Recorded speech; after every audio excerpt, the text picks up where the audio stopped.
तेरी डोली निकाली जाएगी, जब तेरी डोली निकाली जाएगी, जब तेरी डोली निकाली जाएगी, जब तेरी डोली निकाली जाएगी।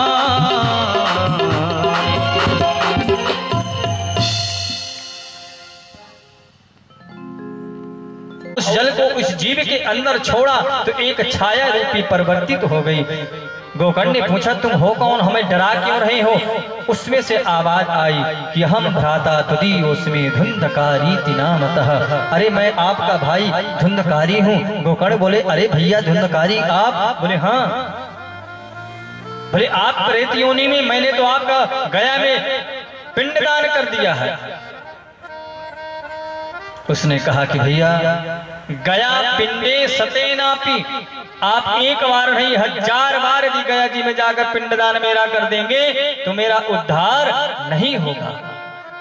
मैं कोई भूत नहीं हूं, मैं 1 नंबर का प्रेत हूं जो कि पिंडदान से मेरी तृप्ति नहीं होगी। सुखी नहीं भी दोषेणा ब्रह्मत्वम नासितम मया।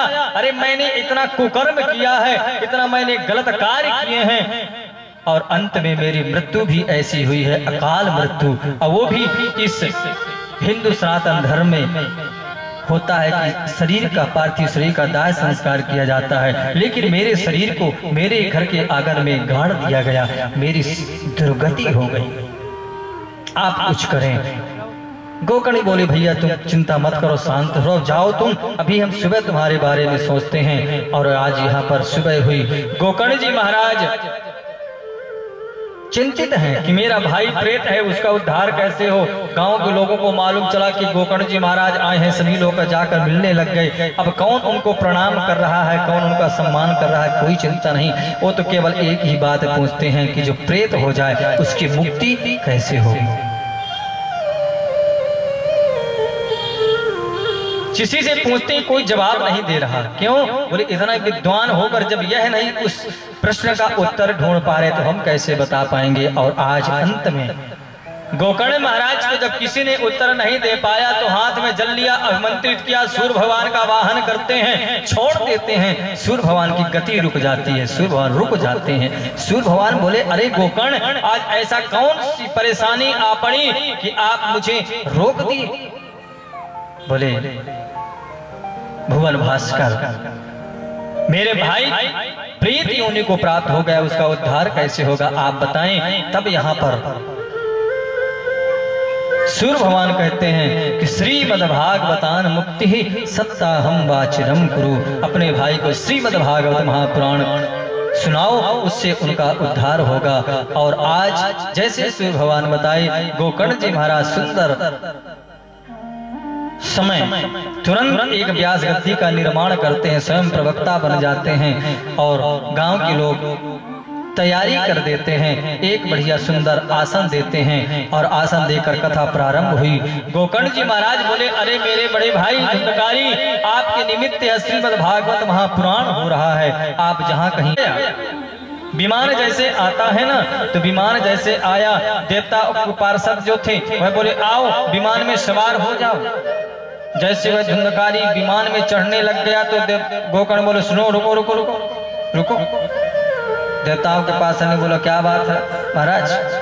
बोले बताओ, यहाँ इतने सारे श्रोता बैठे हैं, तुम एक ही व्यक्ति को विमान लेकर क्यों आए हो? और बाकी सब क्या यहाँ पर बैठकर गप्पे झाड़ रहे थे? सभी लोगों ने तो कथा सुनी है। अत्रैव हवा संति श्रोतारो मम निर्मला, इन सभी श्रोता हैं, सभी ने भागवत सुना है, तो फिर आपने एक ही व्यक्ति को विमान लेकर क्यों आए? पाप में तो भांत कर रहे हो। भगवान के पास ने कहा, महाराज श्रोता 3 प्रकार के होते हैं, सुनने का भेद होता है। कौन से? बोले श्रोता, सरोता और सोता। एक तो होते हैं सोता, बढ़िया नींद आ रही है, कथा में आकर बैठे, बढ़िया खंभे का सहारा लिया, खंभे से टिक गए और बढ़िया 3 घंटे की नींद मारी। किसी ने पूछा कैसी कथा रही? जब 4 घंटे बाद नींद खुली, बोले महाराज जी कैसी कथा? अरे बड़ी आनंद आया कथा में। क्या सुनने का था वो तो हमें याद नहीं, पर बड़ा मजा आया। 4 घंटे बेचारा घर में रहता, पत्नी परेशान करती, बच्चे परेशान करते, सबसे थके हारे आए, कथा में बैठकर रिलैक्स हो गए, बढ़िया नींद आई। माताओं की तो और बढ़िया सुविधा रहती, बढ़िया घूंघट यहाँ तक डाला और कब सो गई पता नहीं, कब जाग गई कोई पता नहीं। अब कोई देख तो है नहीं रहा, तो खंबे का सहारा लेकर सो जाते हैं, भगवान उनसे भी प्रसन्न होते हैं। कोई बात नहीं, जो व्यक्ति को नींद की गोली खाने के बाद नींद नहीं आती, ऐसा व्यक्ति यदि भागवत में आकर बैठ जाए तो बिना गोली खाए उसको इतनी चैन की नींद आती है। ये भी हमारे ठाकुर जी की कृपा है, बिना कृपा के लोगों को नींद भी नसीब नहीं होती है। कई लोग तो गोली खाने के बाद भी नहीं सो पाते, तो कहीं ना कहीं ठाकुर की कृपा है। इसलिए सोना नहीं चाहिए, कथा सुनना चाहिए। दूसरे होते सरौता, आकर कथा में बैठे, क्या बताएं महाराज जी, तो बढ़िया यहाँ पर संगीत वालों ने कोई बढ़िया भजन नहीं सुनाया, चुटकुले अभी तक नहीं सुनाया, और तो बढ़िया पर जजमान ने बैठने की व्यवस्था बढ़िया नहीं की, और तो सब ठीक है, पर क्या बताएं, थोड़ा सा मंच और बढ़िया बनता। अब वो व्यक्ति 3 घंटा कथे में 1000 गलतियां, व्यास जी के ऊपर 1000 गलती, जजमान के ऊपर 1000 गलती, संगीत वालों के ऊपर निकाला। 4 घंटे की कथा हुई, सरौता में सुपारी की तरह कांटा निकल लिया। तो यहाँ पर कहते हैं कि देखो गोकर्ण जी महाराज, यहाँ तो उद्धार उसी का होता है जो श्रोता बनकर बैठता। व्यास क्या कह रहे हैं, हम व्यास और हमारा एक कनेक्शन होना चाहिए। दुनिया क्या कर रही है, दुनिया कौन आ रहा है, कौन जा रहा है, कौन रो रहा है, कौन गा रहा है, उससे कोई मतलब नहीं। व्यास जी क्या कह रहे हैं, केवल वही बात को जो सुनता है उसी का उद्धार होता है। इसलिए धुंधकारी ने सच्चे मन से निष्ठा के साथ एक बांस में प्रवेश होकर अपने उद्धार के लिए कथा सुना है, इसलिए उसका उद्धार हुआ। इसके बाद सुंदर कथा का नियम बताया। भोजनम तुम वरम मन्ये कथा श्रवण कार्यक्रम नोपवासो वरह प्रोक्ता कथा विघ्न करो यदि। नियम बताते हैं कि सुंदर मुहूर्त निकलवाना चाहिए, सुंदर मुहूर्त होना चाहिए, बढ़िया समय होना चाहिए। पूस का महीना छोड़कर बाकी सभी महीने कथा होती है। अग्निवास अच्छे मुहूर्त में होना चाहिए, बढ़िया व्यास जी होने चाहिए, बढ़िया आचार होना चाहिए, बढ़िया पंडित होने चाहिए, अच्छी जगह होनी चाहिए, बढ़िया मंच बनना चाहिए, ये सारी चीजें होना चाहिए। और इसके बाद बताया है भागवत में कि सभी उत्सवों को इस प्रकार मनाना चाहिए जैसे हम बेटी की शादी करते हैं, उसी प्रकार भगवान रुक्मिणी का विवाह उत्सव, भगवान कृष्ण का जन्मोत्सव, वामन अवतार राम जी का उत्सव बड़े धूमधाम से मनाना चाहिए। ये कथा में है। इसके बाद बताया जजमान को, बोले महाराज जजमान को क्या रहना, बोले भागवत में तो वैसे वर्णन है कि घी पीकर जजमान को रहना चाहिए। बोले महाराज एक कलयुग है, शुद्ध घी भी नहीं मिलता है, और इतनी अंदर की जो मशीनें हैं वो भी मजबूत नहीं कि घी पचा सके। बोले ठीक है, तो कोई बात नहीं, फलाहार रहे, फल का आहार करें एक टाइम। बोले महाराज यदि एक टाइम में काम न चले तो बोले 2 टाइम पाए, बोले 2 टाइम में नहीं तो बोले 3 टाइम, बोले फल से काम न चले तो बोले आहार नहीं, एक टाइम भोजन। बोले महाराज एक टाइम में काम न चले तो बोले नोपवासो, कोई व्रत का सिस्टम नहीं। भागवत में स्पष्ट कहा गया है कि नोपवास भोजनम तु वरम मन्ये कथा श्रवण कार्यक्रम नोपवासो वरह प्रोक्ता। कोई उपवास की जरूरत नहीं, मन हमारा सही होना चाहिए। भोजन भी इतना करें कि बढ़िया कथा सुनने में मन लगे। और इसके बाद बढ़िया सुंदर नियम बताया, और नियम बताने के बाद यहाँ पर चल ही रहा था कि इतने में भक्ति देवी और उसके जो दोनों ज्ञान वैराग्य के लिए नारद जी कथा सुनवा रहे थे, दोनों ताता थैया करके नाचने लग गए। और जैसे ही नाचने लग गए तो यहाँ पर भगवान से नहीं रहा गया, नारायण भगवान आ जाते हैं। प्रहलाद स्थान धारी तरह चोद्धवः कांसधारी वीणाधारी सुरस्य सुरकुशल दया राग करता जनो भू। प्रहलाद जी महाराज प्रकट होकर ताली बजाने लग जाते हैं। उद्धव जी कांसा बजाना प्रारंभ कर दिए, नारद जी वीणा में तान छेड़ देते हैं, और अर्जुन रागों का आलाप करते हैं, इंद्र अपने मृदंग को बजाते हैं, सनत कुमार जी जय हो जय हो जय हो का उच्चारण करते हैं। और इतने में भगवान लक्ष्मी नारायण प्रकट हो जाते हैं। और जैसे नारायण प्रकट प्रकट होते सभी एक धुन में कीर्तन करने लग जाते हैं। श्रीमन्नारायण श्रीमन्नारायण श्रीमन्नारायण श्रीमन्नारायण श्रीमन्नारायण श्रीमन्नारायण श्रीमन्नारायण भजवन नारायण नारायण नारायण भजवन नारायण नारायण नारायण भजवन नारायण नारायण नारायण भजवन नारायण नारायण नारायण वंदे नारायण संत नारायण वंदे नारायण वंदे नारायण शंकर नारायण नारद नारायण नारायण नारद नारायण नारायण नारायण श्रीमन्नारायण भवतारायण श्रीमन्नारायण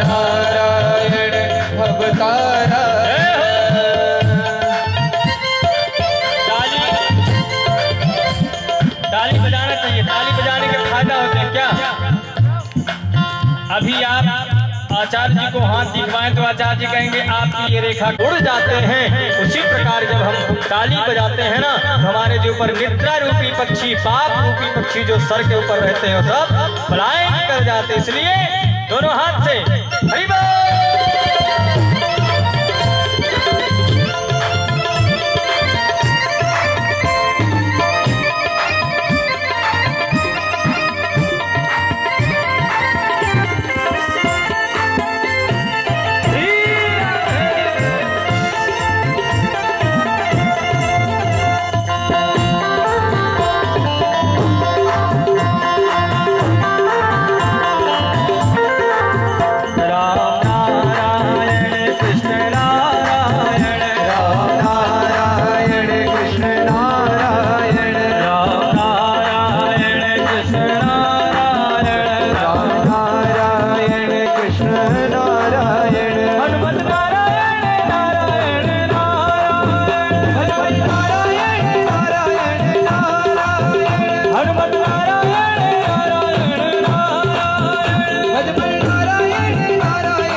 विज्ञः स्वरा तेरे ब्रह्म हृदय आदि कवये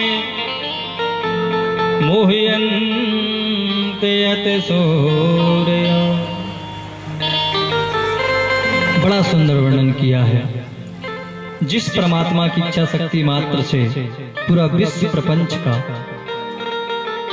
बनता है, पालित होता है, लय हो जाता है, वह परम ब्रह्म हिरण्य गर्भ नहीं बल्कि ब्रह्मा जी को जिसने स्वयं वेदत्त ज्ञान का उपदेश दिया, ऐसे प्रतिपादित किया। बोले स्वराट जो अपने स्वरूप में प्रतिष्ठित रहता है और अपने प्रकाश से सारी दुनिया को प्रकाशित करता है, ऐसा वह परम ब्रह्म को हम प्रणाम करते हैं। सत्यम परम धीमहि, उस सत्य की हम वंदना करते हैं। व्यक्ति को सत्य के रास्ते पर चलना चाहिए, रास्ते पे चलना चाहिए।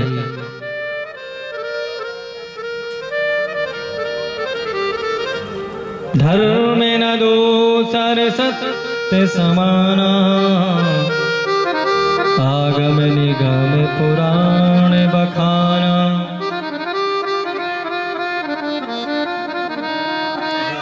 हमें सत्य पर चलना चाहिए। यहाँ पर भागवत को निगम कल्प तरोर गलितम फलम, निगम फल यानी कहते हैं आम का फल, उस आम के वृक्ष का पका हुआ फल है श्रीमद् भागवत महापुराण। कैसा फल? बोले सुख मुखात। ये फल गिरा कैसे? बोले सुख मुखात अमृत दव संयुतम।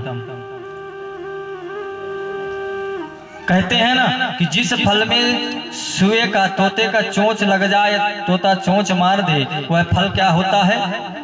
मीठा हो जाता है। या कि मीठे फल में ही तोता चोंच मारता है, या कि उसके चोंच मारने से फल मीठा होता है।